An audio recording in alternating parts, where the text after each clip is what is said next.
Have you seen me dice bag? The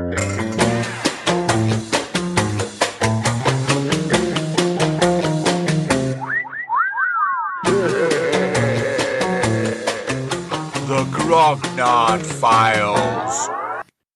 Hello, my name is Dirk the Dice, and this is the Grognard Files podcast, where we talk bobbins about tabletop RPGs from back in the day and today. I'm coming live from my den here in the heart of the northwest of England. I'm completely and utterly surrounded by my stuff. Here on my right is the great library of RPGs and my Grognard Files. So there's almost 10 years of it. Here on my left is the ridiculous homemade shrine to the actor Caroline Munro. I'll just give it a tap. Ah, the eternal champion has appeared as Morgiana from The Golden Voyage of Sinbad. Yes, we must be back in the realms of fantasy. For Dungeon Crawl Classics, launched by Goodman Games in 2012, blending an old-school feel with modern chaos, emphasizing random tables and innovative mechanics. It has evolved through additions and supplements, standing out with its gritty, unpredictable style and making every session distinctive. At the start of every module, it says, "Remember the good old days when adventures were underground, NPCs were there to be killed, and the finale of every dungeon was a dragon on the 20th level. Those days are back.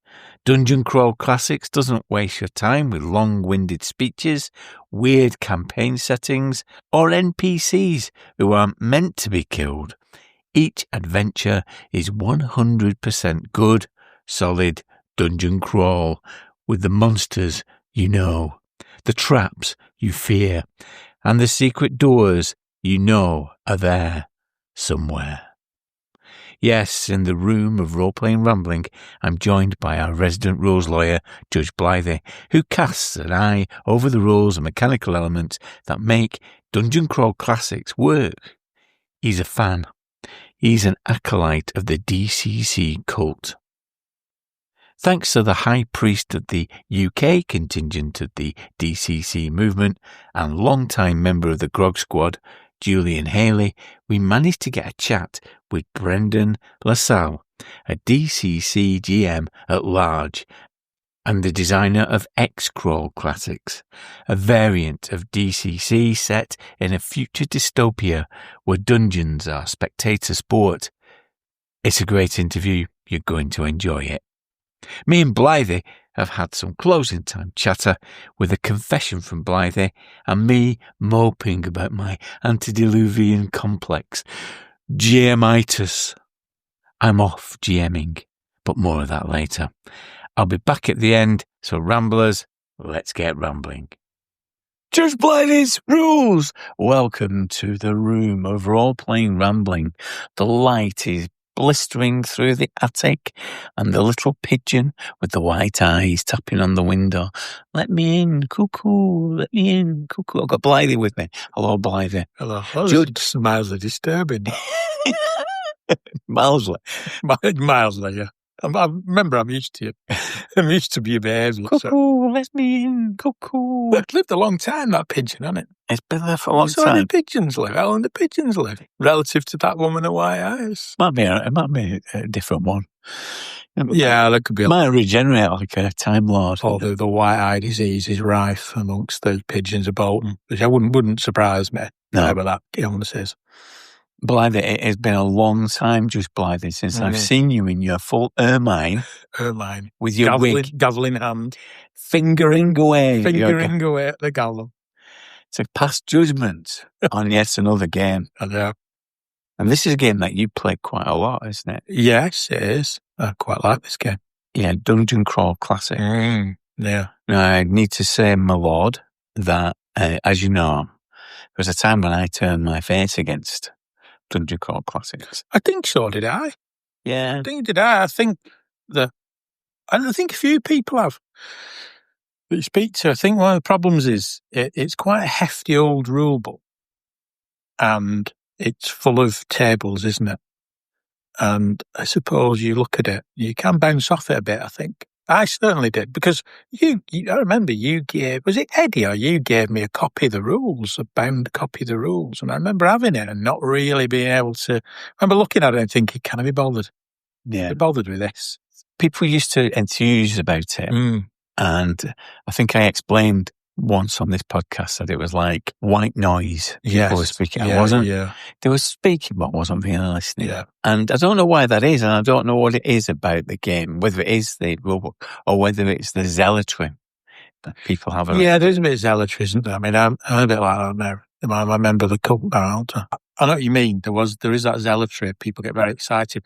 And I suppose sometimes maybe our natural cynicism kicks in, where when people go, oh, this is really good, this is great, I play it all the time, I run it at conventions, all I want to play, you instinctively think, oh, come on, get out of it. I think part of it is how people get overexcited about the death stamp. Yeah, and they do, don't it made initially, when people talk about it, made me think of those kind of games that we didn't particularly like, where you had to roll a character. That time when you had to keep rolling characters, and everything was hazardous. Harks back to the bad old days of, another character's died, another one's died, and people taking delight in the death of characters. Yes, yeah. What I've learned about it is that it's quite surprising that when I played Dungeon Crawl Classics and when I've looked at the rules, it is absolutely not what you expect, is it? No, it's not really. And I think that death stamp thing maybe puts you off it a bit, because you think it's very much a Games Master's game, as if it's all the the evil Games Master's going to kill you all. Particularly with a funnel thing, which I'm sure we'll come on to talk about. There's that sense of, well, as a player, am I just at the mercy of a GM who's going to be quite malevolent and kill my characters all the time? Is that what I have to do as a player? I'm just going to there as cannon fodder.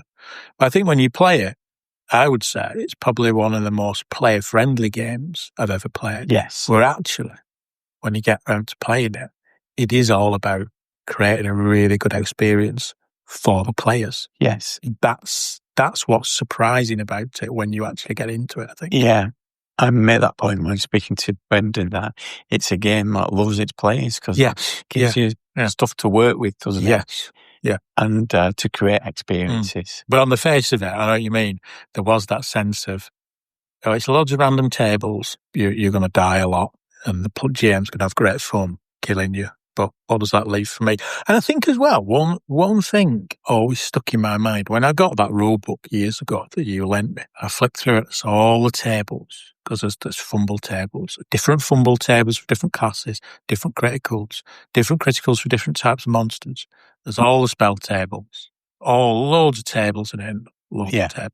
A little voice in my head from years. Do you remember years ago, back in the 80s when we were kids, we read somewhere, I remember it was Simon who quoted this, or somebody quoted, you can always tell a bad game by the number of tables. Yeah. So the idea was, if there were loads of tables in a game, it was a bad game, because nobody wants to roll on tables all the time.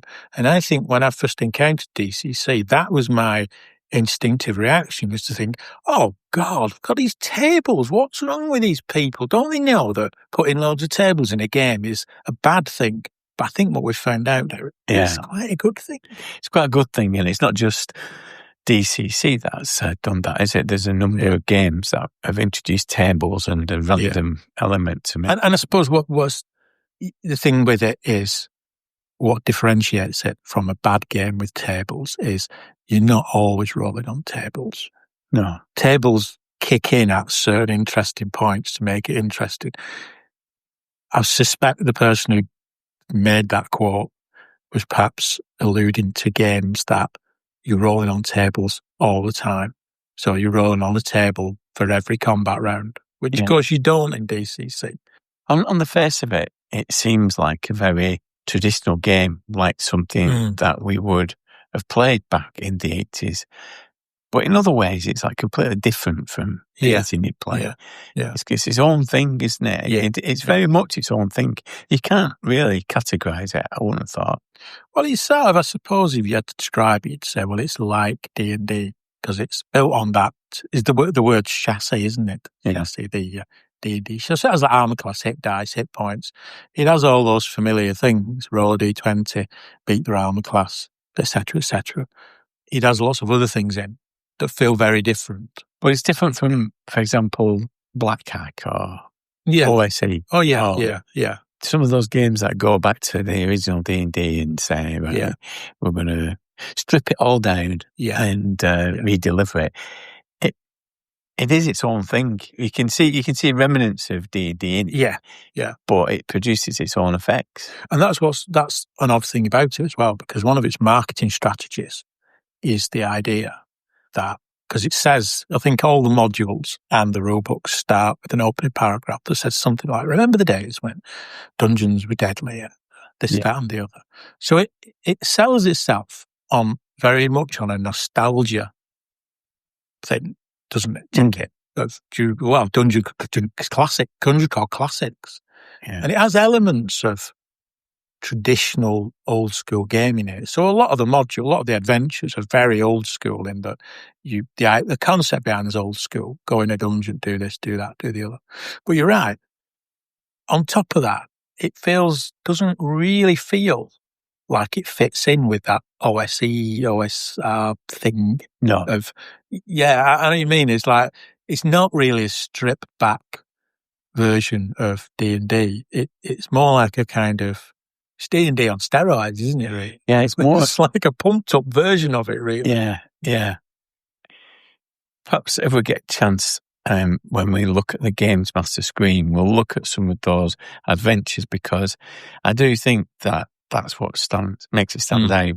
In all the different versions of Dungeon Crawl Classics, it's the modules that are very distinctive and inventive, aren't they? They have a particular callback to Appendix N type things, and you might find yourself on the cover of a D&D manual. It's that.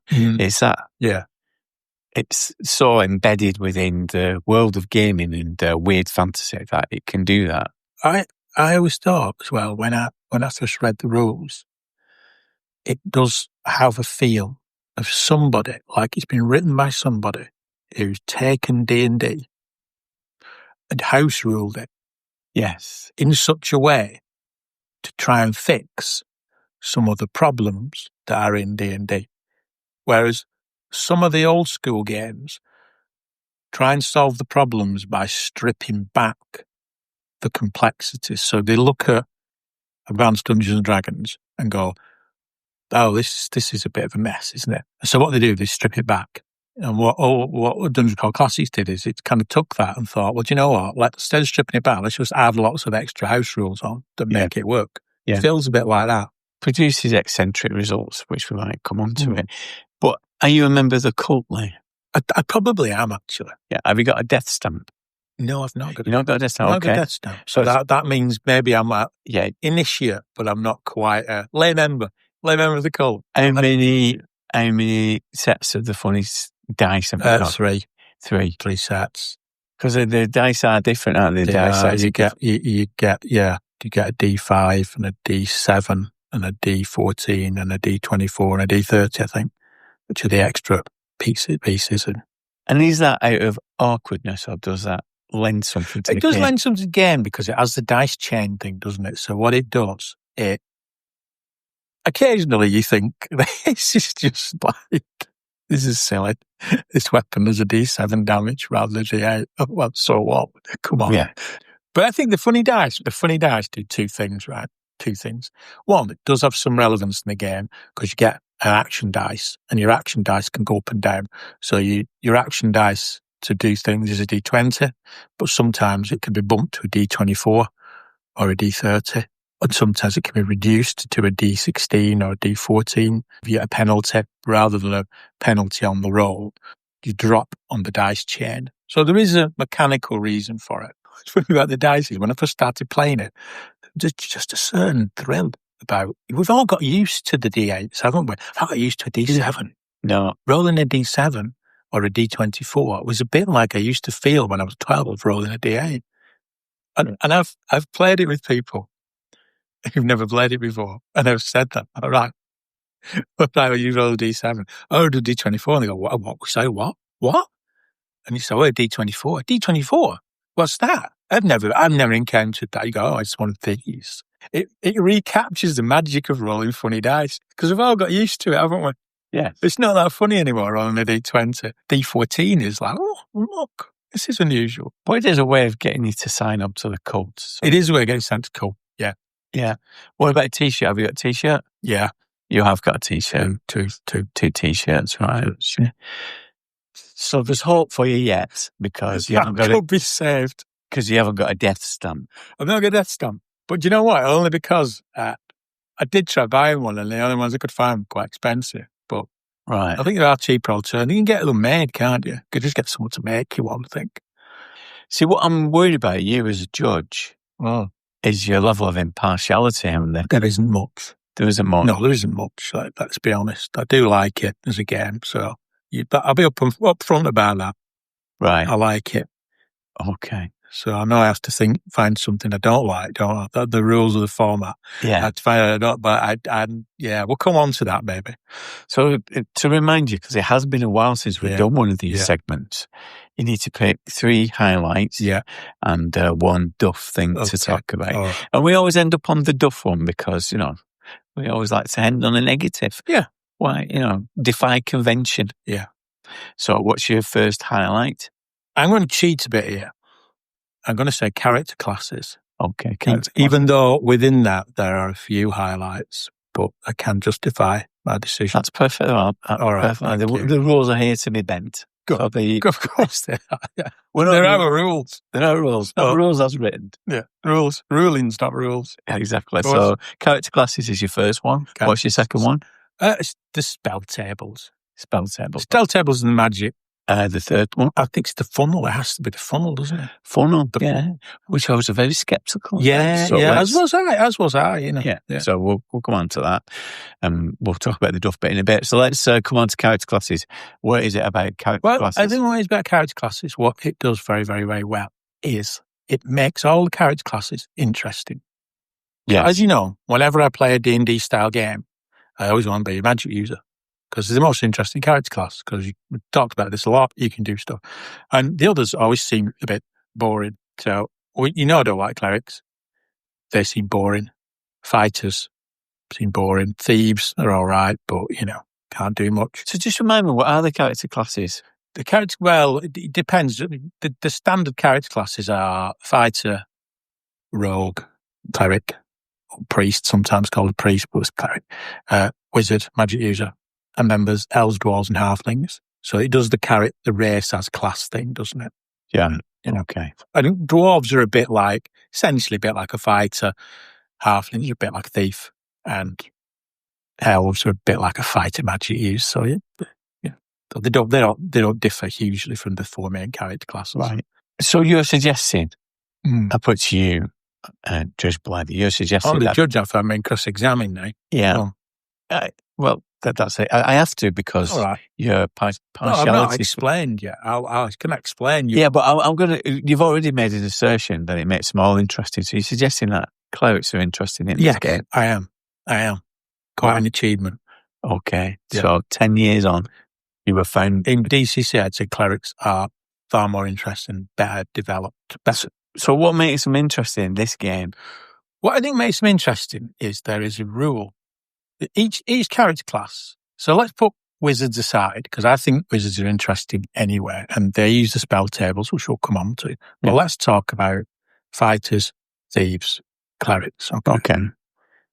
All got the problems, as far as I'm concerned, in a game, a D&D style game, right? So the fighter, one of the problems with the fighter is boring, right? Yeah. All you do in a standard D&D game generally is even if you've got a few special abilities, you hit things, you can soak up damage, you hit the monster hits you, and eventually one of you falls over.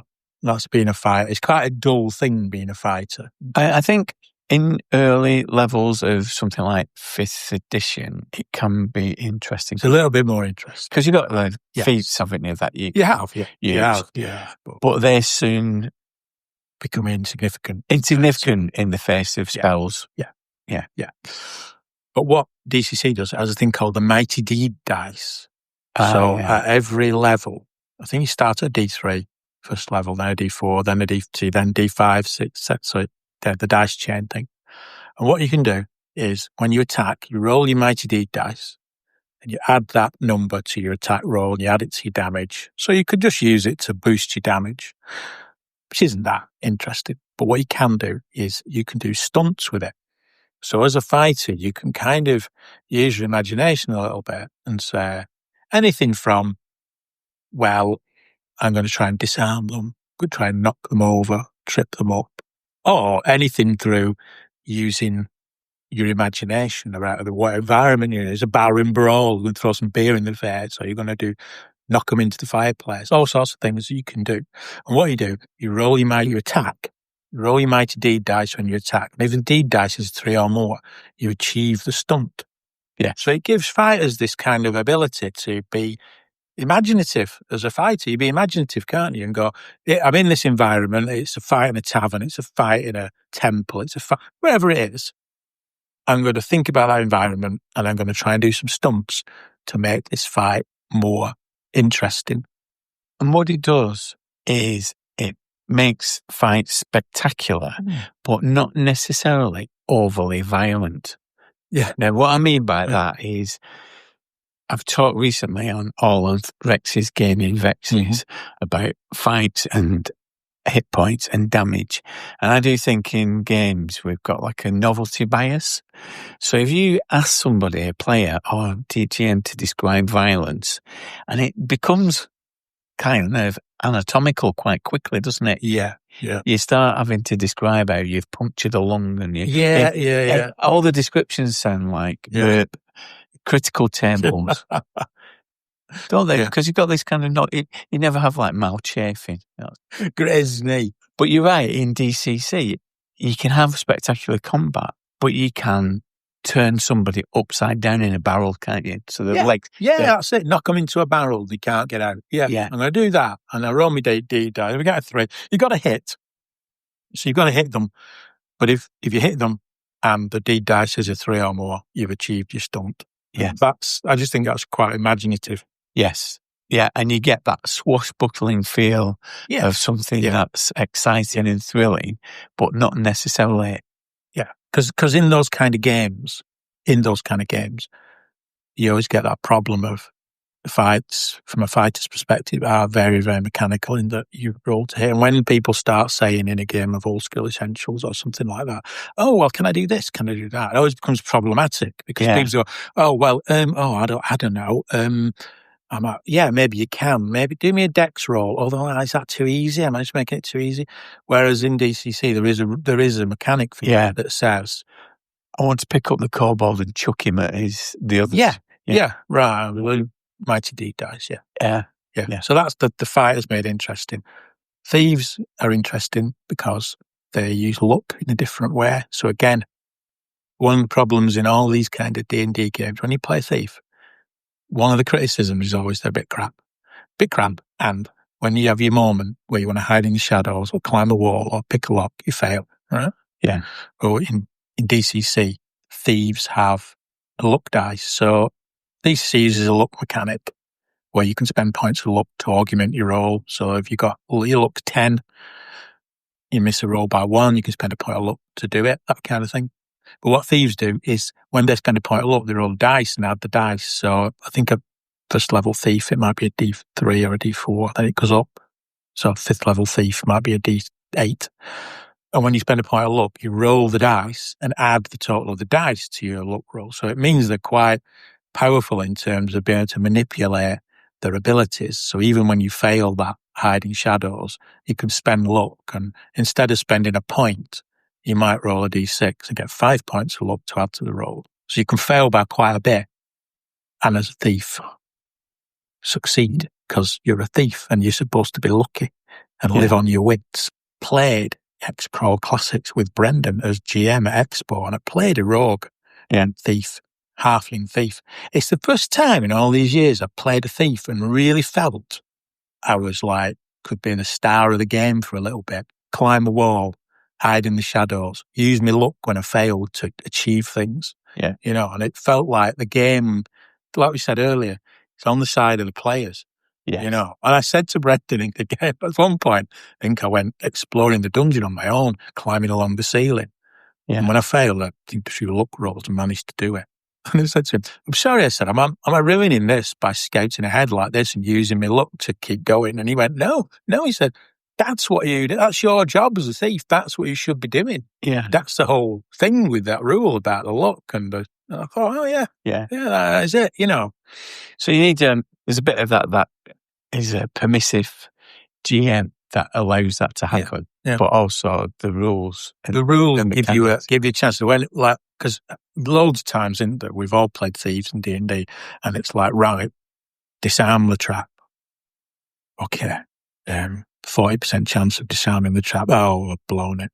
Okay, right, try and pick that lock. Okay, right, 35% chance of picking it up. Oh, I can't pick the lock. Sorry, it's like you're useless, aren't you? You can be useless, but with the luck mechanic in DCC, you could fail picking the lock by 5. And if your luck dice is a D8, roll a D8, get a 6, and go, there you go, done it. So it gives you that ability to use doesn't mean you won't fail, but it gives you an edge in terms of doing what you should be doing as a thief rather than not doing it. Like fail to pick the lock. All right, you'll have to kick the door in. I can't pick the lock. I thought you were good at picking lock. Well, I am normally, but I keep failing. I'll have to kick the door in again. So the character classes? Clerics. There again, clerics. One of the irritating things about the cleric is, I think, to be fair, some of the cleric spells in DCC are a bit better. They're a bit punchier and a bit more interesting, but put that aside for now. I think one of the things with the cleric is it has a disapproval rule. In games like that, D&D targets where you play a cleric, everyone goes, oh, well, you've got some spells and you've got your god, but just behave, otherwise your god could take your spells away. No, he won't. That never happens, does it? That's rubbish. But in DCC, when you cast a spell, you roll on the spell table.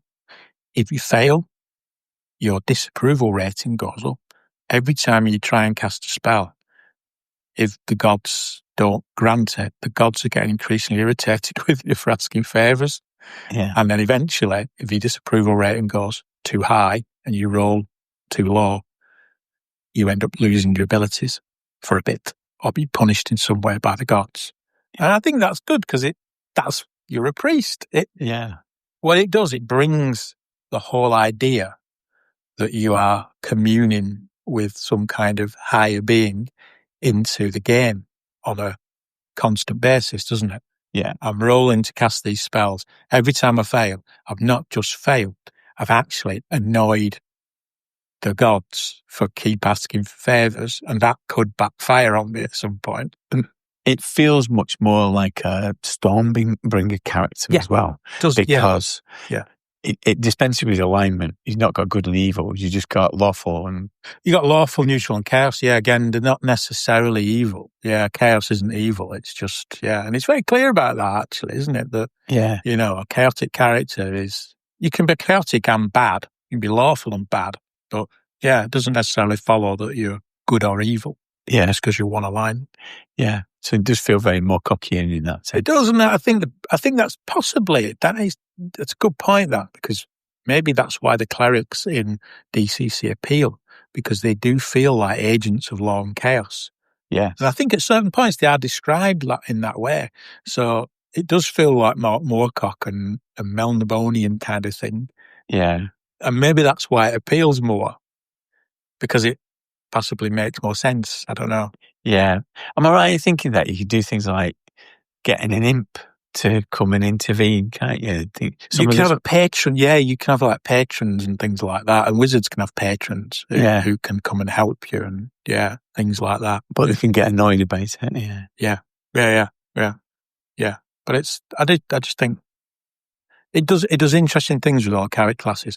None of the character classes are boring. And I often think in games where you have character classes, there are always, I don't just mean D&D games, but where you get playbooks and archetypes, you always get a few archetypes that are a bit boring. You look at them and you think, I don't know what to play that for. Yeah. But I think DCC, they're all equally interesting. Yeah. I agree with you. And I think the way that you presented it just reminds me that I like it because it does one of those games, so one of those dungeon crawling games and fancy games with enough but not too much.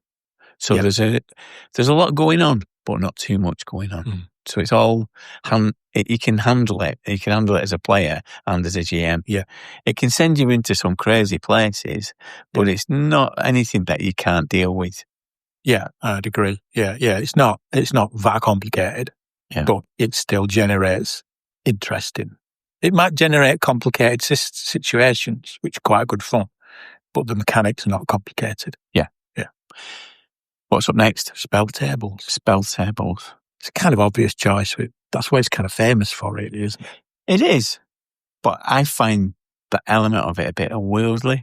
When I've been, I think I mentioned when we talked about magic previously, so you need to convince me that this works. Because what I find is that it feels like a lot of bookkeeping as a wizard.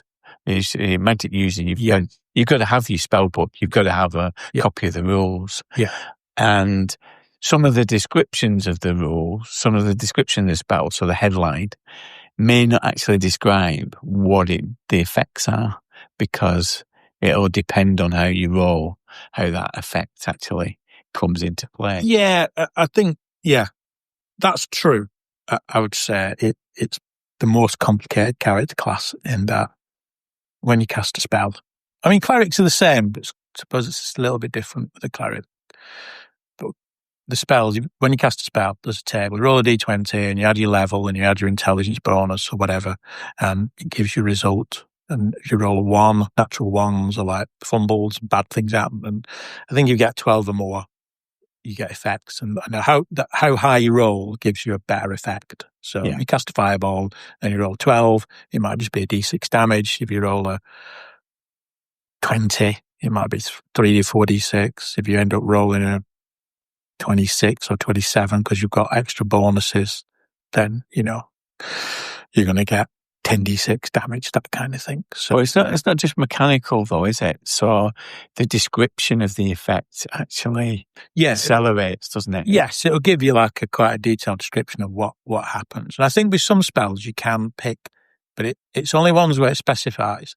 You can pick a lower effect, can't you? Yeah. But not all of them allow you to do that. So some of them, you might cast a spell and the effects are slightly more than you anticipated. Yeah. Whereas some of them will let you pick.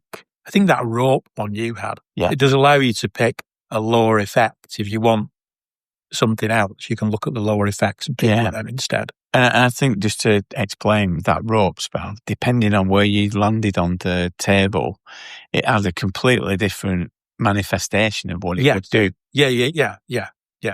And so if you're going into a situation wanting to climb somewhere, you may not necessarily get an effect. No, but you could pick a lower effect that might allow you to climb. Yeah. I think some of the spells do that. Not all of them, but I think it specifies, doesn't it? Yeah. Pick a lower effect. And of course, the thing is, if you don't roll 12 or more, you lose the spell for the day. So if you roll good, you can keep a spell and keep going. But if you don't roll high enough, you can lose a spell. And there are you can spend luck, and there's a thing called spell burn, isn't there? Spell burn is what it's famous for, isn't it? Yeah. That's when people talk about DCC. Yeah. Everybody has a story about spell burn. Well, spell burn's always a thing. I always wonder whether if you were doing a one shot, you should outlaw spell burn, because one of the things with the one shot is the wizard always saves all his points. It's a convention game. Basically, spell burn is you can sacrifice points of strength, agility, and constitution to add to your roll. Yeah. And you think, well, if it's the final roll of the game, just go wallop. I'm going to put it all in 8 strength, 8 agility, 8 constitution. Boom. I did that in my very first game of DCC. But isn't that the point, though? That's why it's designed for one-shot play, convention play, that when it comes to the point, that's when you want your wizard to use its nuclear weapon. Nuclear, which is what I think the first time I played DCC, I played the wizard, the spell burn. I thought, right at the end, I did that. I think I spent like 20 points of spell burn because I thought... Didn't you burn a hole to the center of the earth? Yeah, something like that. But then again, I think you're right. That's the spirit of DCC, isn't it? Because I think what it tries to do, I suppose I can see why this is a part of the game that might not appeal to everybody. But I think, again, it's quite upfront about it. What it likes to do is create magic. It says magic is chaotic. Yes. So I suppose what it's doing, it's odd in that, you're right, the descriptions of each spell and what they do can be quite detailed and can be reminiscent of those AD&D spells that give you if this happens, then that, for 2 rounds, then this, then that, and you think, oh, for God's sake.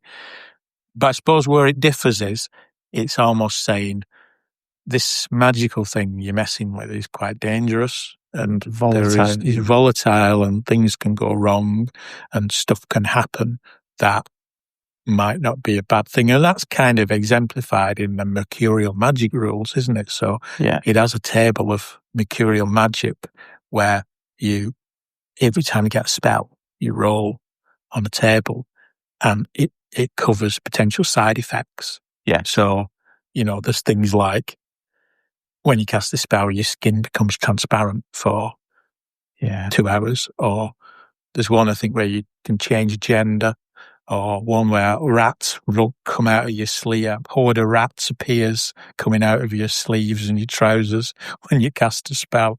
I think for my rope spell, I needed to have somebody else in assistance. I couldn't do it. That's that Alankmar one where they have the stipulations where you have to have certain to cast them. And I always found that quite appealing. Yeah, it's kind of fun. I had to, for example, pluck a piece of cotton off somebody. Off the victim. Yeah. Yeah, to cast it. Yeah. Yeah. And the funniest one, I think, on the mercurial magic, like if you roll a 1, you roll a D100, if you roll a 1, I'm sure it's 1 where it says, someone you know dies when you cast this spell.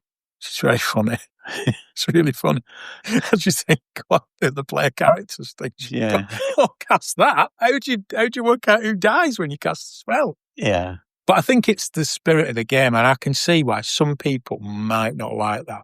Yeah. And I think it's something where you can't really play DCC in its traditional format without accepting that the magic system is this kind of slightly crazy system. If you don't like that, it's probably not for you. Yeah. But I think that's where the war stories come from. So when people come away from the table, it's usually because of some spectacular spell. Yeah. That is... Yeah, some crazy side effect. Like there's one where every time you cast a spell, there's a 1% chance a demon appears and abducts you. Yes. So, every time you cast it, you think eventually you might roll a 1 and be abducted. Yeah. Or there's some really good ones. There's one where you're transported to a different plane and you're replaced by a duplicate. Yes. Who's actually a different person. It's just so funny. Yeah. But I can see if you don't like that kind of thing. Yeah. I suppose it reminds me in some ways a bit like paranoia. It's not like paranoia, but like paranoia where paranoia is a particular type of game, but if you don't like that kind of game, you won't like paranoia. Yeah. And DCC's like that. The magic system is the way it is. If you don't like that kind of thing, well, you won't like it. But if you do like it, if you do like it, you become a zealot. You'll love it and you become a cult member like me. Yeah. But without a death stamp. Without a death stamp. Yet. Yet.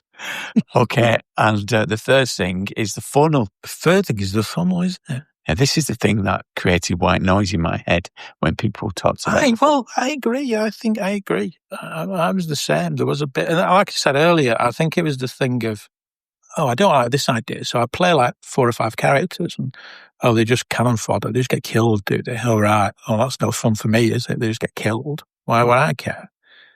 But so these are 0 level characters. Yeah, you roll a 0 level character up. There's no character class. And they have a D4 hit points. Plus any constitution bonus. So they could have 5 if they're really lucky. But yeah, and they like have an occupation, don't they? Like farmer or pig farmer or moneylender or whatever. A gong farmer, yeah. They might have a bit of a car. Like if they're a pig farmer, they might have a pig. Or a chicken farmer, they might have a chicken. Or chicken and a shovel. They don't even have weapons, do they? They have like, they might have a grave digger might have a spade that does a D6 damage if it hits someone with it. That kind of thing. And the scenarios generally are things like you're a load of villagers You've got to go down a hole in the ground to save your village. So you're just ordinary people. Like there's one I was reading recently where you were all press ganged into the army. So you're just all like ordinary people put in this situation, and you play the adventure out. There's a high risk a lot of them die, because they do. Whatever's left, you can then choose one to become a first level character. And often the adventures have bits in it where, and we've played a few like this, haven't we, where there are events and incidents and magic items and things that make you think, oh, this guy's found a magic sword and a magic shield and he's just slaughtered a monster. He's definitely fighter material, isn't he? That's what I'm going to make. I'm going to make him a fighter. Or if you get one that finds a book.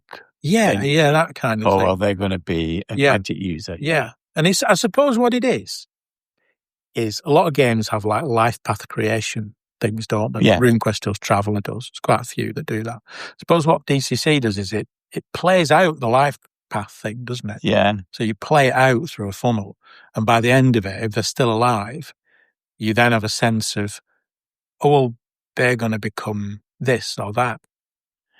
And I've gone from hating the concept of it to loving it for that reason, because you are creating a backstory and because you're facing adversity, because you haven't got many hit points, and that you've got to use your intuition in these adventures to survive, you get close to them. And the fact that they've got a pig becomes very important. It does. And people get upset when the pig dies. Yeah. No, it's true. I remember speaking to Pookie at Expo about that. And I think it was before I played. I think I'd played DCC. I think it was the first time I'd played it, but it wasn't a funnel. And I remember speaking to Pookie in the bar, and I said, I enjoyed it. I really enjoyed it. I said, I'm still not convinced by the funnel. I've not done a funnel. I said, I'm not sure about that. And he said that it's really good, because what you'll find is you'll get attached to these characters. And even though they are a gravedigger with a shovel and one hit point, and the statistics are all rubbish, if they survive, you'll feel attached to them because they've survived, you know. Yeah. And that happened. I played it. A couple of friends of mine and his son played it. And at the end of the funnel, his son had 2 characters left. One was quite good. One was a bit rubbish. And he chose to play the rubbish one because he'd become more attached to him. He said he was like, the rubbish one had become the hero of the adventure. And he said, no, I'm going to keep playing this guy because he's great. I like him. Yeah. And I think we played a Dying Earth one. And Debbie's character was, I think, the only one who survived. And he had 1 hit point. Yeah. He had 1 hit point for the whole game. Yeah. So at the beginning of it, he was the one people thought, well, he's doing, doesn't he, 1 hit? Yeah. But he'd never been hit and managed to survive it. And there's a sense of like real kind of joy where you think, oh, great, you know, they survived and so did his pig. Brilliant. And because it's one of those games that generates stories at the table, you carry that story into the next of course you do, game, don't you? When they become promoted to first level. Yeah. You know, remember that time when I went down with the villagers and I was the only one that came out. The only one that came out alive. Is everybody suspicious about it? Yeah. Yeah. Why did the other one? What happened to the others? Yeah. Clutching his magic sword covered in blood. The other villagers, what happened to them? Yeah. Came out clutching his magic sword and a pig. He was dead. Yeah. But I do think it's a great bit of the game, you know, once you get your head around it. Like we said, coming back to that, on the face of it, it just seems like some kind of kick for a GM to just kill everyone. Ha, you're all rubbish, you're all going to die. But they don't all die. And it is more player-friendly than you imagine as a game. Yeah. And as I mentioned with All Lands of Rex's Gaming Vexes, you're talking about transferable mechanics.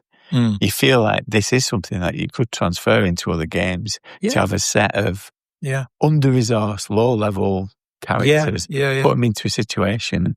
From this, you'll pick the one that you want to take survives. Forward. Yeah, definitely. Yeah. So what's the thing? You've got to decide what is the thing that is the bum note. It's difficult, really, isn't it? Because I like it. I don't know if that's come across. Does that come across that I quite like it? It's come across, yeah. I suppose, like you say, you could argue the magic system is a bum note if you don't like that kind of thing. I think that's, as I say, I think there's a little bit of a Marmite element to the Magic system because of that chaos. It deliberately creates chaos, and it deliberately. I'm going to suggest one, and it's related. I have got one thing that's a bit duff, but it's a very minor thing. Okay. I can never quite work out how monsters do fumbles, because there's fumble tables in it, critical tables. Yeah. They've got critical tables for different types of monsters. And that was going to be my suggestion, that the very critical tables, you know, we said that there's enough, but not too much. I think when it gets to critical tables, that's the point where it gets a bit too much, because there's like it's a key moment. Yeah. And there's a bit of a delay while you work out, right, what's the next thing? Because I've got to look through these various critical tables to determine which one's relevant to this situation. Yeah, that's true. And I think as well, I suppose there's a rule about armour and fumbles. So the heavier your armour, the worse your fumble would be. I suppose begs the question: is that really the case? Is that really the case? Just because you have heavy armour on, it's going to be worse. I like the idea of monsters having different fumbles depending on the type of monster that they are, and different criticals. I like the idea of different classes having access to different tables depending on what they've got or what level they're at. But in application, I just find it cumbersome. Cause sometimes looking for that fumble table. When you've got X-Crawl Classics, like the game that we played at Expo, when it's moving at a pace and everything's pacing, and it's a moment. Let me just have a look here. You can get. Of course you can. I'm not saying I've got one. I've got two. You can get a little reference pamphlet with all the tables in, which makes it a lot quicker. Which obviously, when you've done your first blood sacrifice to the cult, get them for free. So I've got to. You can make a donation to the temple and get a second one. But that does speed it up. The DCC reference book, it's like a little A5 pamphlet that just has all the tables in. So what you're saying to me, in order to get one of those, in order to appreciate the game further, I need to become a full initiate. Full initiate, yeah. Thanks for that, Blythy. Introduced to the High Priest, Trevina Haley. Cheers, Blythy. Goodbye. Open box. Okay, welcome to the Zoom of role-playing rambling, to Open Box, the part of the show where we look backwards to look forwards. Our play in the past informs our play today. This time, I'm joined by games designer, sometime pawnbroker, and games master at large, Brendan LaSalle. Hello there, Brendan. Hello. Thank you so much for having me on. I've been looking forward to this. You know, I don't get very many opportunities to talk about my former pawn shop career on podcasts. So I'm just, I'm happy to. Any questions you have, I'm ready to. I'm looking forward. I've got a whole series of questions about that. Outstanding. Yeah. Brilliant. And where you were beaming in from, Brendan? Where do you live? So I am beaming in from Kennesaw, Georgia, which is about an hour north of Atlanta, which is in the American southeast. We're the last stop you hit before you get to Florida, if you're heading south. And have you always lived there? Is that where you were brought up? No, it sure isn't. I was actually born in New York, and I grew up on Long Island. And then my family, we moved around a lot until my family settled in Georgia. And then I had one of those careers where I would leave and come back and leave and come back and leave and come back. So I've lived in Georgia, I don't know, 20 years non-consecutive. It's probably the longest I've ever lived anywhere in my life. At the moment, Benny, you have to excuse me because it's really hot in the UK. I'm watching it. If I pass out, that's the reason why.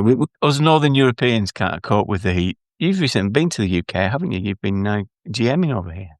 Yeah, I came over for the UK Games Expo. I've come over, we all missed the lockdown years, but I think I've come over every year other than since, I guess, 2018. I think that's right.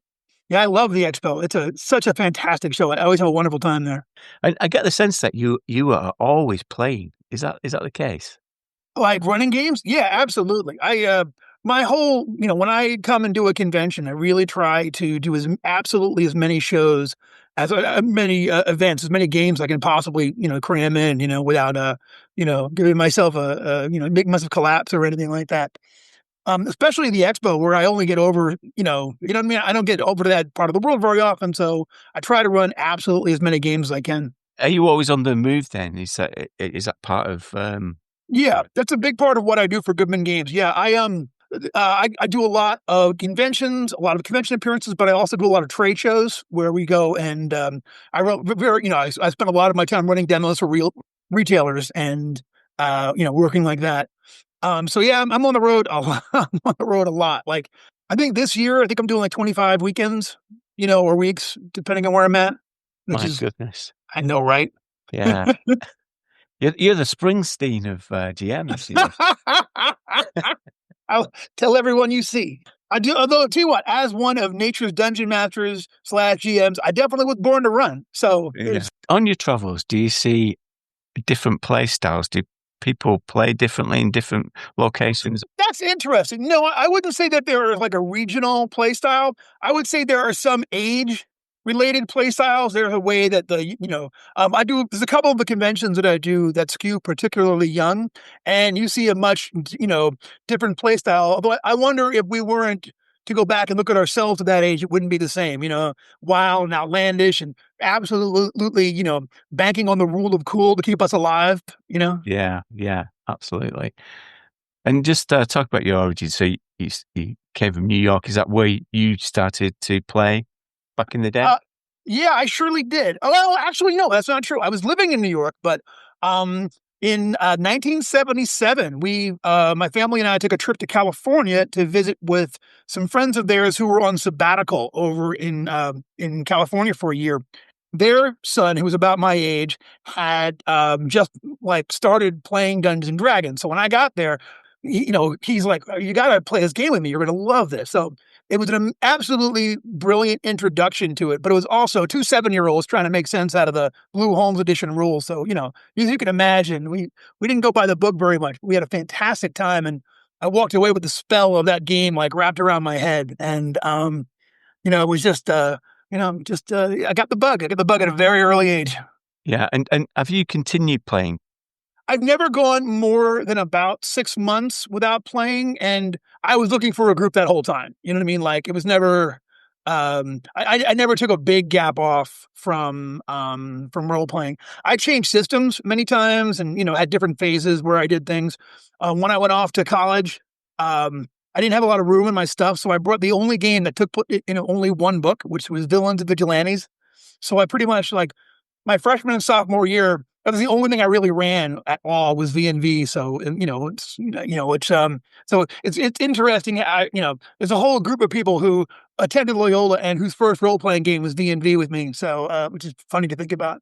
But yeah, I've never taken much longer. Said 6 months maybe is the longest. And my sophomore year when, I didn't do too much then, but, That's interesting to hear then. So I'm curious to understand how Villains and Vigilantes has informed your game style and how you play. Playing with superheroes is a particular genre, isn't it? no one's ever asked me that before. That's so cool. So Villains and Vigilantes was actually the first game I ever GM'd. So when I was a kid, like I said, I learned out in California with my friend. When I came back, I discovered that there were kids in my Boy Scout troop who played D&D, so I played with them. And I was, one of the younger players, if not the youngest, at almost every table.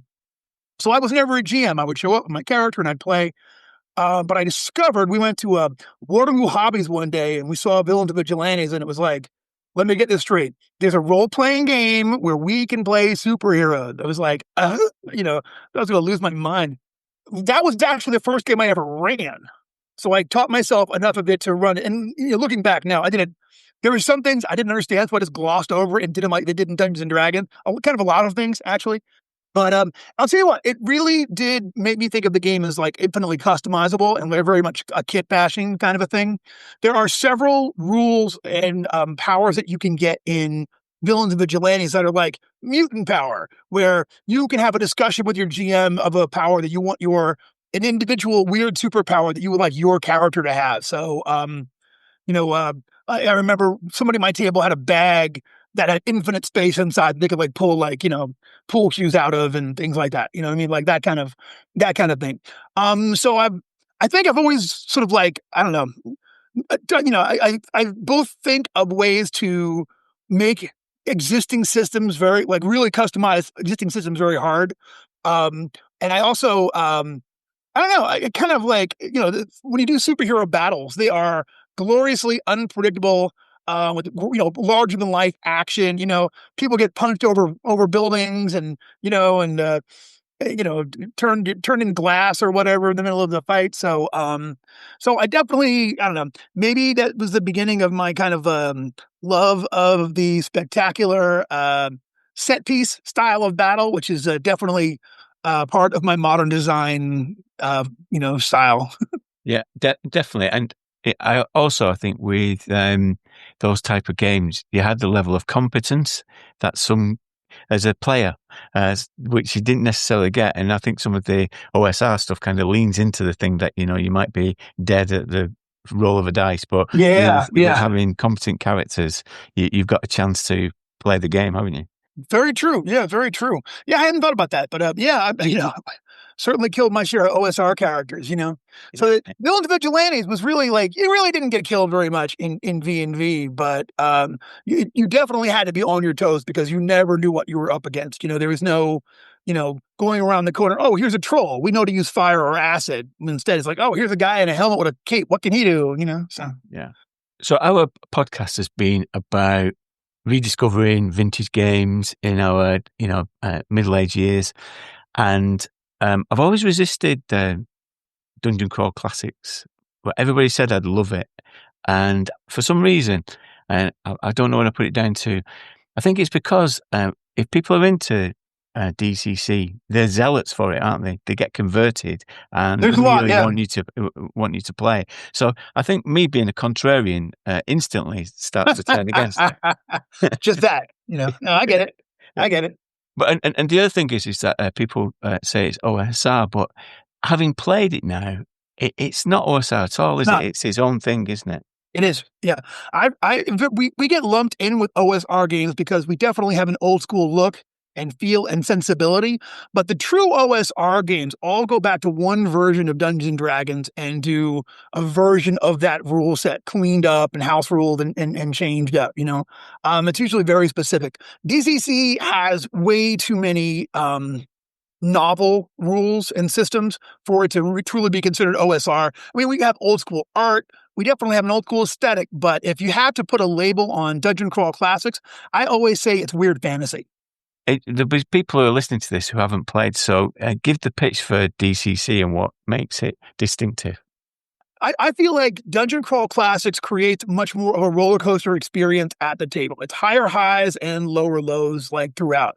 We love crits and we love fumbles. We love the chaos of the game. So we have several systems that will allow you to do unpredictable things at the table. You got like mighty beat of arms that will allow you to really use your, rather than just I make an attack, I do some hit points damage. You might be like, all right, I'm going to go in and I'll try to stab this monster through the foot so he can't run off. I'll try to, cut one of his ears off, or systems to kind of like allow that to happen.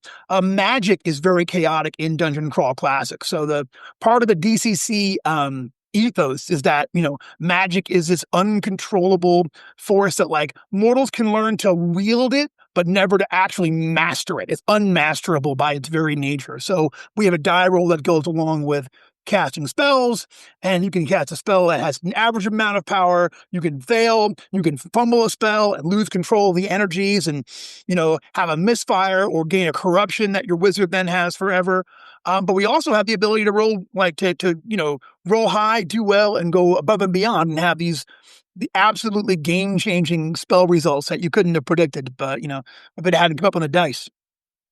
I feel like it's the Dungeon Crawl Classics, I think, better than any fantasy system I've played. Dungeon Crawl Classics makes, is the system most likely to have you walk away from the table with an amazing story of, what happened that you just can't wait to share with other gamers. Something really unique. It's just built into the DNA of the games and the rule setting that there's just going to be unpredictability is always going to be a part of it. There's no monster that's out of reach. There's no player that's out of reach, no matter what level they hit. There's always, is, you can't guess at what's necessarily going to happen. It's the most unpredictable game system I've ever played that doesn't feel just like a grab bag of chaos. Yeah, I think that's a really good point, because I think it's a game that loves its players, isn't it? And I think that's why people do feel a kind of zealotry for it, because when you've played it, you've had an experience. Yeah. Oh, yeah. And you can't wait to meet the guy and go, oh my gosh, our wizard botched a spell and we all shrunk down to 6 inches and we had to finish the dungeon, the size of action figures. You know what I mean? Like, that's happened. I've heard that story,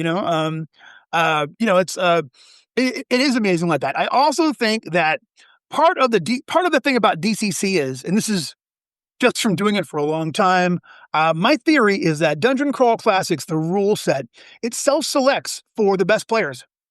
There's a kind of, I think about the character funnel, and so if you're not familiar with Dungeon Crawl Classics, we begin the game with a character funnel. So if we were going to sit down to a new game, you and I wouldn't just create a bunch of new first level characters who would already have skills and talents and abilities, but albeit at a low level. We would each create 3 or 4 zero level characters, just, peasants and, people who aren't particularly competent adventurers. And then we would each run all of those characters through a character funnel adventure, which would have, a horrific style adventure that would just have huge casualties. And whoever survived out of that, that would become your character. I've seen again and again, if you talk to a room of gamers and you say, hey, I've got this, wacky game I want to play with you guys, but we're going to make a bunch of zero level characters who really can't do much of anything, and you're going to go up against monsters and demigods and possibly go to other planes. It's going to be a meat grinder, but whoever lives, they're going to level up, and you'll have this random cool character that has crazy experience. The kind of player who is like, oh my gosh, that sounds amazing. I can't wait to do that. You know what I mean? Those are people who are really down to have fun at the table and who are just going to allow the game to be the game. And that's very liberating as a GM and as a player, I think, just to sort of like, give yourself over to the wildness and have fun with it.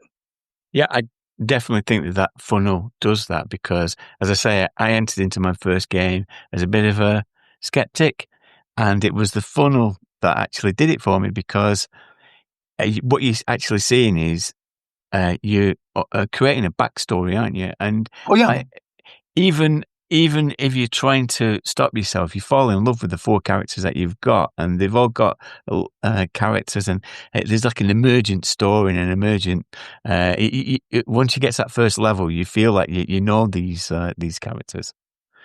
Yeah, no, absolutely, and they've been through the trenches together. They've done something absolutely amazing, which I love.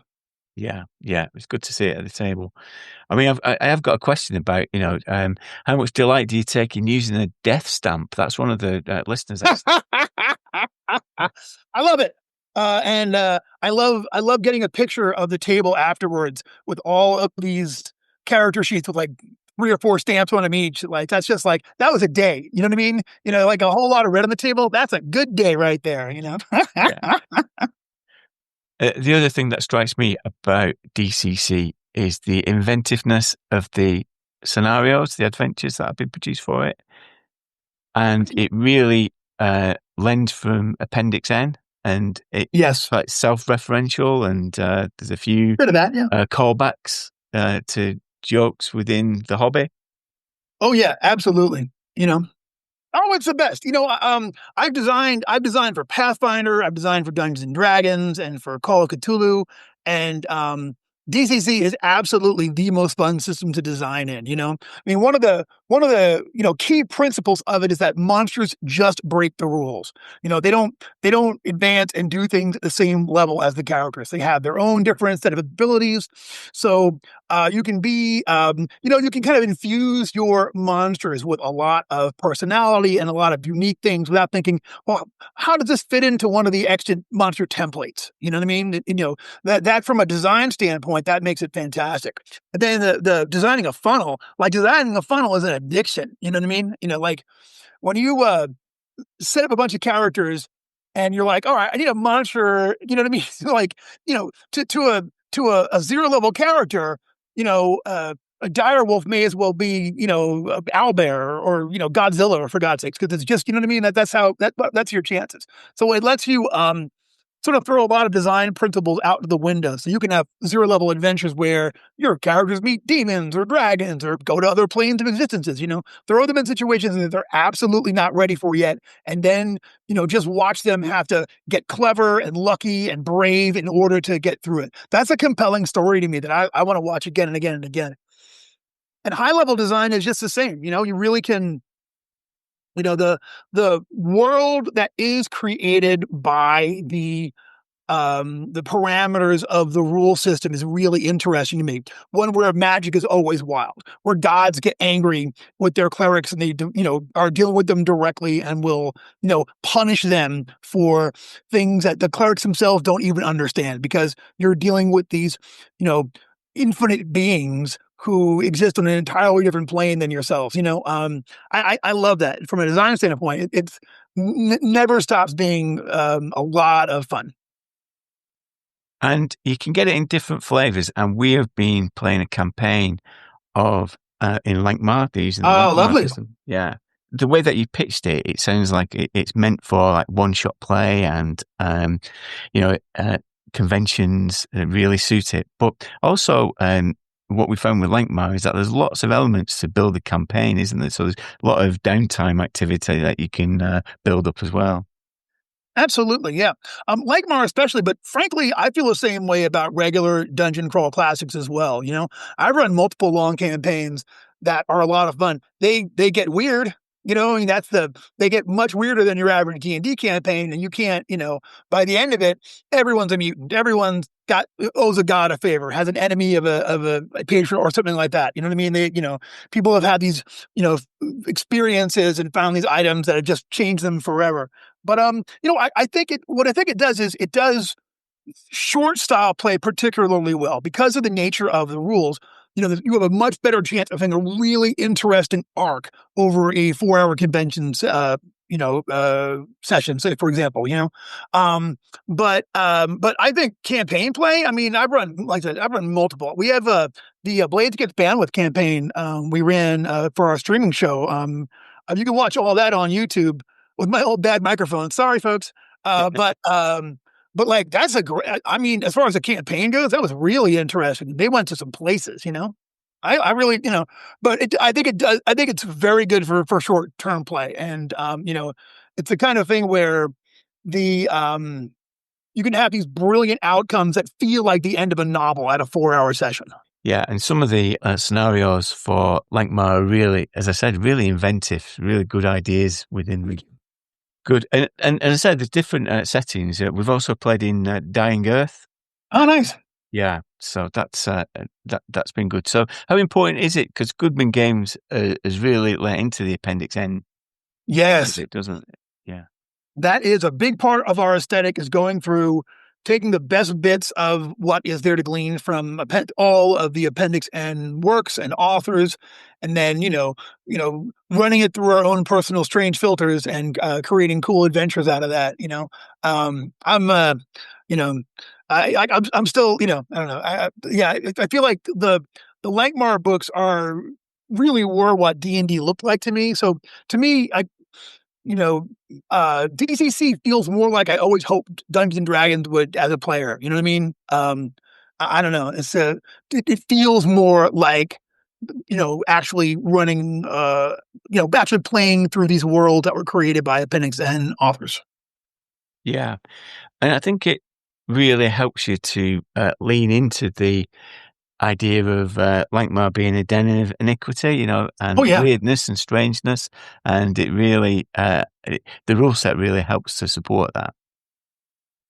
I mean, you could even have a pawn brokerage, couldn't you, in Lankmar? It would be the most common thing in the world. One of the things about Lankmar is that it, in my mind, it like, I'm trying to say, it can feel like a real crime city, and you'll have these weird moments. I got to run one of my very favorites not too long ago, acting up in Lankmar. And my players are like, they're outside of this theater. They're like, I'm gonna look around and see if there's any criminals that are out here, people watching us or anything like that. And he rolled a natural one on his check. And I said, oh yeah, there's a guy over there at the corner of the theater. He looks real shifty.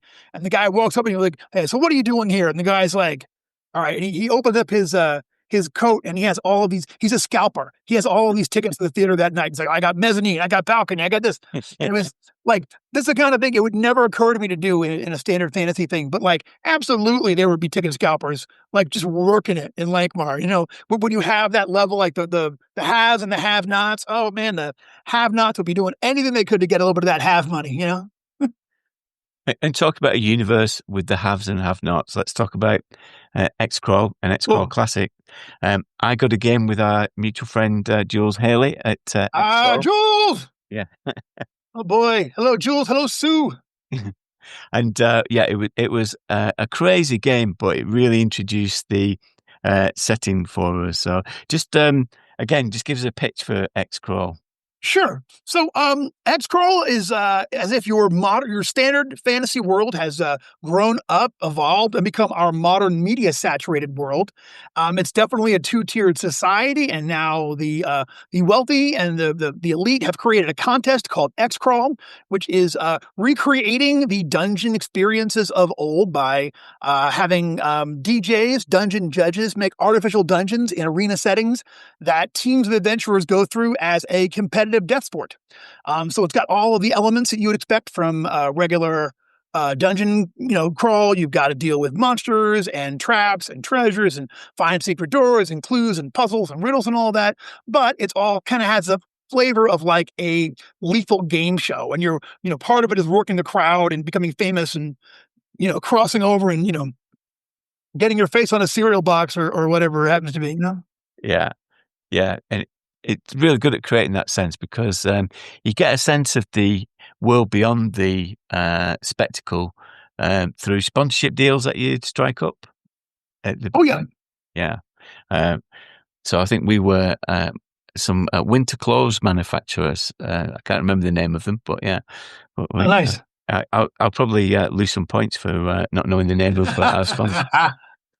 You should be wearing them right now, like in front of the, Yeah, a big part of X-Crawl is like, working those sponsorships, and it's always been fascinating to me to think of like, when a death fort first arrived on the scene, everyone would be like shying away from it. But eventually someone was like, look, if we put, if we put them in our t-shirts, our sales are going to go up 1,000% over the next month or so. So, the idea that this is a contest where the athletes can absolutely and do absolutely die night after night.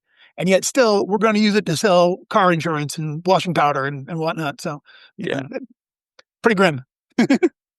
And what it allows is a dungeon without necessarily any logic. So each room is like a setup of now get out of that, isn't it? Yeah, it absolutely is. In the old days, there was a lot of stress on dungeon ecology, the ecology of the dungeon, and how does this thing live here? Where does it eat?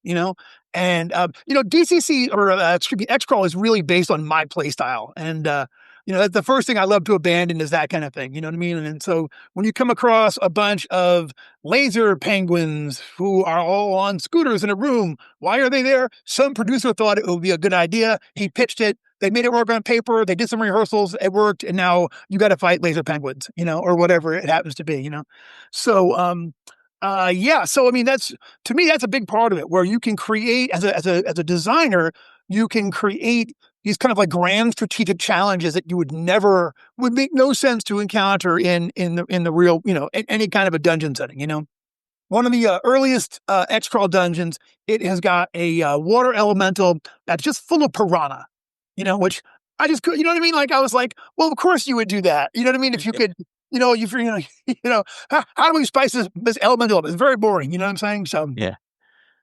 And I didn't realize, Brendan, that it's got a bit of a storied history, hasn't it? X-Crawl. Because I thought it has been in previous versions, hasn't it? Yes, it absolutely has. So the first iteration of X-Crawl, which was X-Crawl Adventures in the Extreme Dungeon Crawl League, came out through Panda Head Games in 2002.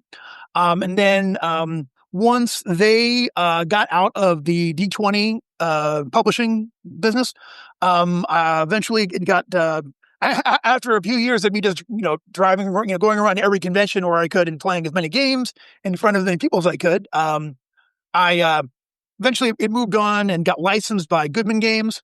Then there was the original version was for the 3.0 Dungeons and Dragons rules. And then the second published version was for Pathfinder. That came out. That was Maximum X Crawl, which I think came out in 2014. And the latest iteration is, of course, for the Dungeon Crawl Classics rules, and it's frankly the best one by a mile, by 2 miles. So, and what I think it does very well is it acts as a satire, doesn't it, of American life. So that's kind of bold. I hope so. Yeah, American life, celebrity culture, sports culture, and definitely capitalism. You know what I mean? And and what it's like to live in an actual two-tiered society with this gulf between the haves and the have-nots. Yeah, it definitely, it comes from a place of satire, definitely. But like to me, it's always both a satire, but it's also like a very serious dungeon challenge where you get better. You know what I mean? You can't just go in there, tee-hee-hee, I'm going to have some fun and make some jokes. You'll get eaten. You know what I mean? Like you all got to come correct as a crawler, so. Yeah, that's very true, isn't it? Because you could see this as a bit of a comedy game, but I didn't have that sense when I was playing it. I felt like the players had to step up and think ingeniously about what to do. And there were comic moments that emerged from it, but it wasn't necessarily full on. Yeah, exactly. That's really what I wanted to go for, where it's like the setting is absolutely absurd in a lot of ways. The idea that this world exists, that they spend so much money and resources and things to create these horrific challenges, and that that sponsors paid to have these monster killing, adventurers who more often than not die in the arena, go out there and, wear their patches and try to, advertise their product. I mean, it hopefully at the same time, it is both absurd and a very deadly serious dungeon experience. Yeah. Because I was surprised that it had such a long history, because I felt like it was tapping into the zeitgeist, the idea of, because they're doing a remake of The Running Man, aren't they? And the Squid Game and all those things that have become very popular. But it was way before that, wasn't it? Yeah, absolutely. Yeah, 2002. I think I'm even pre-Battle Royale, if I'm correct. You know what? Nope, I just missed Battle Royale, which was 2000, but I hadn't seen it. I swear to God.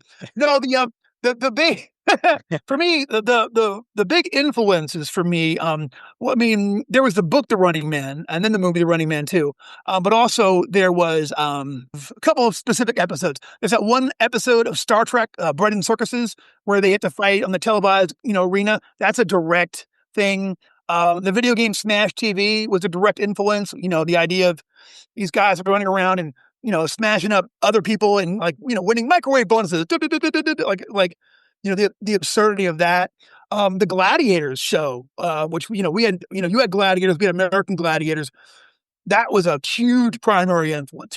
I've told the story before where I saw that I saw advertisements for that, and I was so excited about American Gladiators. I was like, I never made time for TV, but I was like glued to my set, that thing.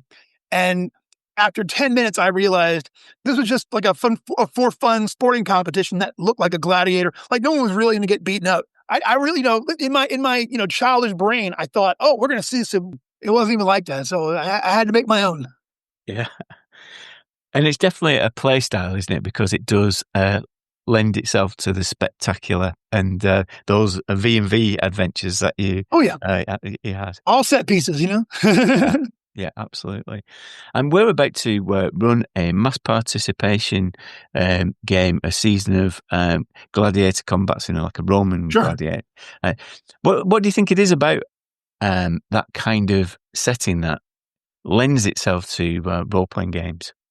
Well, I think that combat as a performance is always going to be a really interesting thing that you can mine, but from a lot of things, like especially lethal combat, I mean, boxing is one thing. I can see you can have a career as a pro boxer and all this, but like if you're, like a career as an X crawler, you're there having to perform for people who are going to cheer just as loudly if you live or die, and what that does to you psychologically, I think, is a really interesting thing to explore, what that means to an individual character, and also, again, the gladiator, the arena thing gives it the same kind of lack of constraint for the ecology that the X-Crawl thing does, which is, they put you in the arena. Today you're fighting gladiators. Tomorrow might be lions. Next day we might flood the whole place and put boats in there. You know what I mean? Like the idea that the point isn't death, the point is spectacle. And that gives you a lot of leeway to create interesting structures inside of each individual room where, it's not just about, I got to get past these guards and get over here and steal this thing. It's like, I got to showboat. I got to make it look good. I got to go through this thing that is designed to make me look good or bad, depending on how I play it, To me, that's a very interesting, again, mode of play. And I think speaks a lot directly or indirectly to the psychology of the participants and the viewers, frankly, I mean, world with a death board, a world of gladiator combat. That's horrendous to think about, but also what would it be like? I mean, if we lived in that world, I would be terrified all the time for all of the athletes I cared about, but I would tune in. You know what I mean? Yeah. I recently watched the Spartacus series again on DVD. Don't judge me. There's quite a lot of nudity in that, but Is there? yeah. So, and what that plays into is the idea of that there's a lot of political maneuverings of the people in the balcony watching it. I think that's an interesting dimension to it as well. Like through gambling and whatnot, or gambling and using gladiators as getting positions of influence within the Senate and war by proxy. Yeah. So there's cool. all that element of it as well, isn't there? That's oh yeah. I think X-Crawl can have a bit of that. I think that especially in a game where people become like, think about how actual celebrities skew things. If the right celebrity backs the right cause, that cause is going to get pushed through whatever, you know what I mean? If it's at the right time, Yeah. So, I mean, I could definitely see, your high level, very famous, well-heeled X-Crawl participants, so all of a sudden it's like they put their back, behind the literacy or whatever it happens to be, wetlands preservation, people are going to queue right up and help them out. So it can definitely, that kind of influence can allow you to be very political. I definitely see it. Obviously, you're continuing to design for X-Crawl. What direction is it going to go into next? Well, I really want to, okay, I'll tell you my goal for it, okay? My goal for it would be to create a kind of like a worldwide organized play for it that would actually play like the games themselves, where you would have, GMs running teams through things with real specific rules parameters and equipment parameters. I'd love to see like the big board up there someplace, in brackets and everyone like, working their way down from the bottom of the top, but at the same time, I have a campaign, so like you said before, there have been several iterations. Since the very beginning, there's always been a stage 2 to the world of X-Crawl that I've never been able to get to because I had to start all over from scratch again. It's still out there and I still want to tell that story, and who knows? So maybe at some point I can I'd like to create a kind of a event that would be a kind of draw a line. Like that was old X-Crawl world, old X world. This is new X world. And who knows? Maybe I'll get the opportunity to do that in the coming years. Thanks, Brendan, for spending this time with us. It's been really good. You're very welcome. A lot. Thanks for having me on. And everybody, who's listening, thank you very much. And, come check us out at goodman-games.com and see what all coolness we have in store for you. I'll get the corpse. We're wandering towards the door. I think that pigeon's flown off now. And we've still got our coats on. We're not going to feel the benefit, even though it's like blistering heat out there. And we're just finishing off with our closing time chatter. What is your closing time chatter? Closing time chatter is confession. I have a confession. Yeah, okay. Confession. But I'd still blame you for all these things. I did finally buy Dragonbane. Yeah, you say finally buy. Oh, I bought it. And you know what? It's really good. Yeah. So you say finally, but the last podcast when we were talking about how it would be impossible, you said, for me to fit Dragonbane into my repertoire. Yeah. So don't repertoire. Did I say repertoire? I don't think I said a repertoire. No. That's a very you word, not a me word. You have a repertoire. I don't have a repertoire. I'm trying to fit I'm trying to fit the word antediluvian. Right, okay. Because I heard Miranda Hyde use it in The Rest is Entertainment, talking about Timothy Chalamet or something like that. But, anyway, yeah. So you've added it to your repertoire. It's in your arsenal. It's on your shelf. It's on my shelf. And what's more, you're playing it. I played it and I've run it. It's really good, isn't it? It is good. I knew you'd like it. I know, it is a really good game, isn't it? It's kind of really well designed. It has like echoes of old school gaming, but mixed with new school stuff. It's very slick, very well written rulebook as well, I think. Yeah. So I played the Sinking Tower on the Raspberry Raven, the tournament module, which I'm running by the time this goes out, I might have already run it, hopefully. And I've run a little bit as well for you, haven't I? And a little bit for the Good Friends of Jackson Elias convention.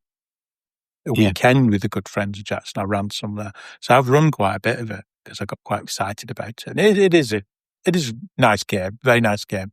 Yeah. Yeah. So I've got it. It's in my repertoire now. Yeah. And can we look forward to some campaign play? I'd like to. It'd be good too, wouldn't it? Yeah. I mean, I still stand by it, that frustration that I got it, I like it, but there is a slight frustration that you think, God, I'd like to run more of it, but when? There's always that problem, isn't there? Yeah. But then again, I suppose I have to concede that your point, well, you might as well get it. Yeah. Even if you don't run it immediately, you've got it, haven't you? So yeah. You're not to see these things as a bucket to be emptied. It's a river to swim along. Okay. And you pick these things up when you're ready for them. When you're ready for them. And when they're ready for you. Yes. Look at DCC. Yeah, it's true.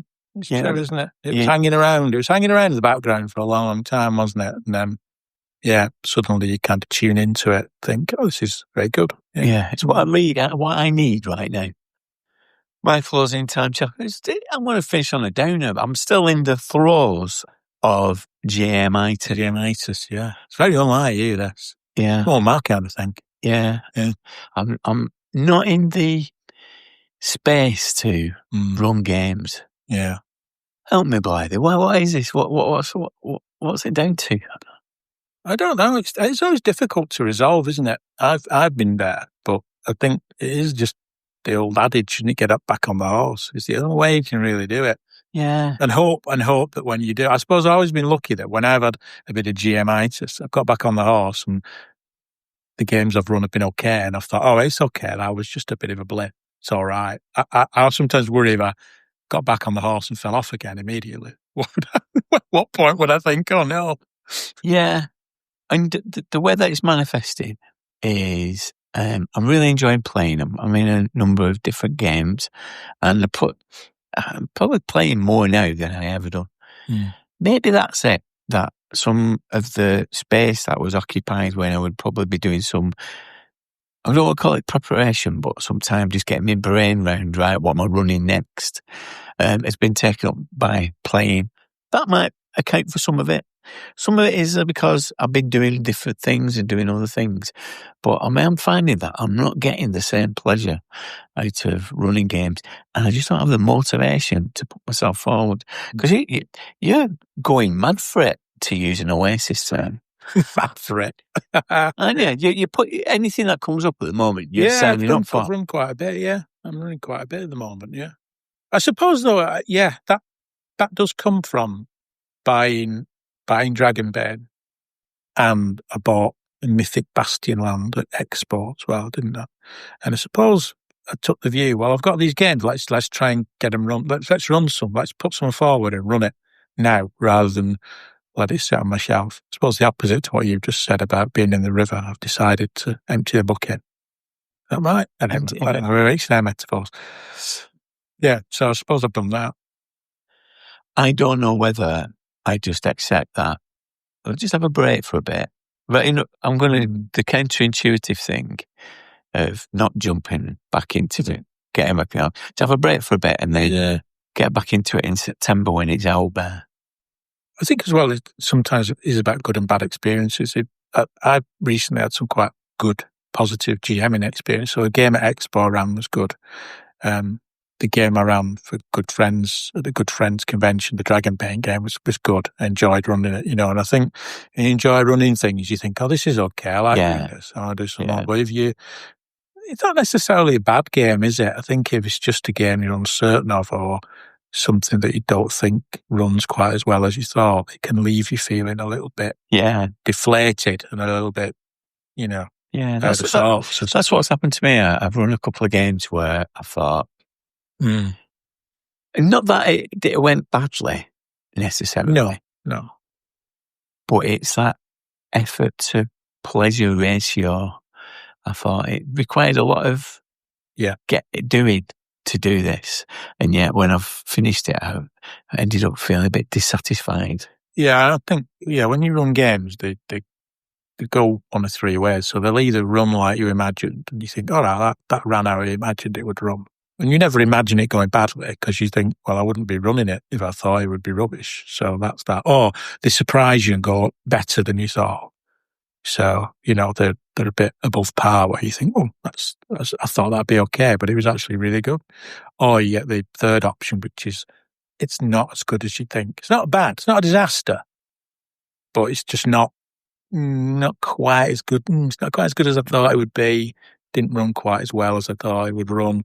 And it leaves you feeling a bit. And I've been there. I've had games where we won't name names, but the odd convention game where I've come away thinking, that was a hard work. I'm glad that's over. Yeah. But it then leaves you with that problem of, why am I doing this? Why was I doing that for 4 hours? I'm glad it's over. Yeah. Was it me? Yeah. Yeah. No, I'm sure I'll get through it. I've experienced it before and got to the other side. Yeah. I think everyone does. I think everyone has those moments where, because it relies on so much, doesn't it? It's a social hobby. It relies on people. It relies on people understanding the scenario, people getting into it, enjoying it. Sometimes if you feel people are not quite tuned in or whatever, you just sometimes leaves you feeling a bit nonplussed, I suppose. Yeah. Well, that's shade us all up, hasn't it? I didn't even manage to get antediluvian into the sentence. Well, you mentioned the second time you mentioned it. Yeah, but it's not the same. It's not the same. You mean in context? In context. Yeah. I'm never going to get that gig as a Guardian columnist, am I? No. See you, Blythy. There isn't another bit. Thanks to Brendan. It was really good talking to him and feeling his enthusiasm for the game. Go on. You want to have a go at X-Crawl Classics? It's really good fun, spectacular, and creates humour around the table and encourages players to be really creative. At the time of releasing this, it's actually DCC Day, a day where Goodman Games give people a chance to learn their games, the 19th of July 2025. I'll put a link in the show notes. I will keep this a short one, just to say thanks to you for listening and the patrons who chip in a tip in the jar every month to keep this show on the road. I've recently released another exclusive podcast for patrons, Dirk's Dossier, where we talk a bit more about our gladiator plans and I mope on about my GMitis. There's going to be a second part to this episode released next month, but we're going to slip in an extra in between, as on the 7th of August 2025, it will mark 10 years in your ear with this bobbins. But until then, adios, amigos.